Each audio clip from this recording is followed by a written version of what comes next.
I play a lot of Magic the Gathering. If you know me, this is not a surprising fact at all. I bring this up because the game is something that I think a lot about, and it colors my thinking towards the rest of my life.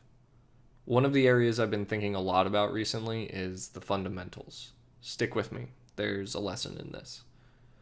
The fundamentals of Magic EDH deck construction go something like this: 35% lands, 10 to 20% mana acceleration, 10 to 20% card draw, 10% ways to disrupt what your opponent does, and 25% your threats to beat your opponent with.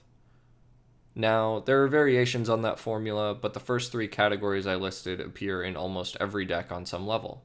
They aren't fun, they aren't the sexiest part of the game, but they do enable your deck to run smoothly.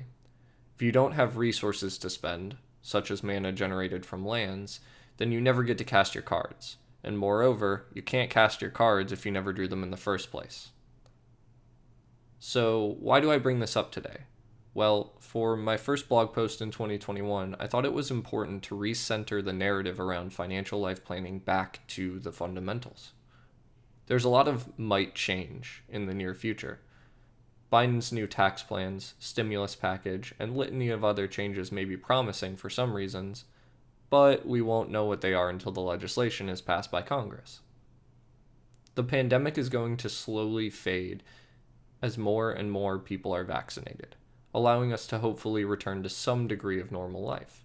But the timeline for that is also unclear. So, what do we focus on? The things we can control. 1. Are you setting goals that bring you closer to your ideal life? If you could design your ideal life, what would be most important to you? 2. Once you establish that ideal vision, are you sitting down to look at your cash flow and position it to move you closer? Or are your monthly habits moving you further away from that vision? 3. Are you taking care of your basics?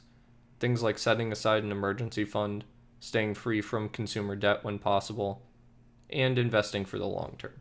4. Do you have time set aside each month or every few weeks to check in on your progress? Tracking progress toward a goal has been shown to dramatically increase the likelihood of achievement. I would call these the fundamentals of good financial life planning. You want to create the vision of your personal ideal life. Make sure your monthly habits are moving you closer to it, and have a good financial foundation set up. And then you want to set aside specific time where you periodically check in on your progress. Then you can adapt, revise, and strengthen the vision. Make sure to focus on the things you can control in 2021. Hopefully it's a better year for our nation than 2020 was, but either way there will be a lot of changes this year. The fundamentals will apply no matter what those changes are. You'll have a hard time achieving your ideal life if you never identify what that is, and you'll need resources to create it.